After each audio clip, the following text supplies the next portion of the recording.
ಮದುವೆ ರಿಸೆಪ್ಷನ್ಗೆ ಅಂದರೆ ತುಂಬಾ ಹೆವಿ ಆಗಿರುವಂತಹ ಸ್ಯಾರಿ ತೆಗೆದುಕೊಳ್ಳೋದು ವಾಡಿಕೆ. ಸೊ ಈ ಸತಿ ನಮ್ಮ ಒಬ್ಬರು ಕಸ್ಟಮರು ತುಂಬಾ ಹೆವಿ ಆಗಿರುವಂತಹ ಪ್ಯೂರ್ ಬನಾರಸ್ ಸ್ಯಾರಿಯನ್ನು ಪರ್ಚೇಸ್ ಮಾಡಿದ್ದಾರೆ. ಸ್ಯಾರಿ ಮಾತ್ರ ಸಿಕ್ಕಾಪಟ್ಟೆ ಚೆನ್ನಾಗಿದೆ. ಇದು ನೋಡಲಿಕ್ಕೆ ಸಿಕ್ಕಾಪಟ್ಟೆ ಚೆನ್ನಾಗಿ ಕಾಣುತ್ತೆ. ಹಾಯ್ ನಮಸ್ಕಾರ, welcome back to Deesa boutique. ನಾನು ನಿಮ್ಮೆಲ್ಲರ ಪ್ರೀತಿಯ ಅನುಭವ.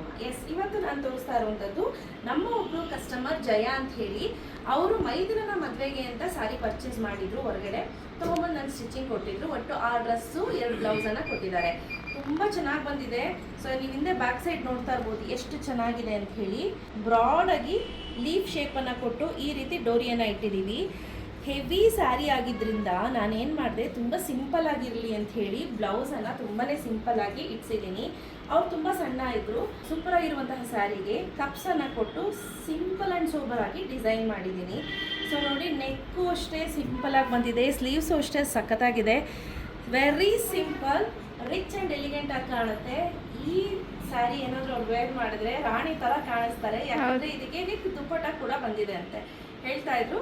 ಸೊ ಇನ್ ಕೇಸ್ ನಿಮ್ಗೇನಾದರೂ ಈ ರೀತಿ ಬ್ಲೌಸಸ್ನ ಸ್ಟಿಚ್ ಮಾಡಿಸ್ಬೇಕು ಅಂತಿದ್ರೆ ಖಂಡಿತ ದೀಸಾ ಬೊಟಿಕ್ಗೆ ಬಂದು ನೀವು ಸ್ಟಿಚ್ ಮಾಡಿಸ್ಕೊಳ್ಬೋದು. 1 ಡೇ ಸ್ಟಿಚಿಂಗ್ ಫೆಸಿಲಿಟಿ ಕೂಡ ಅವೈಲೇಬಲ್ ಇದೆ.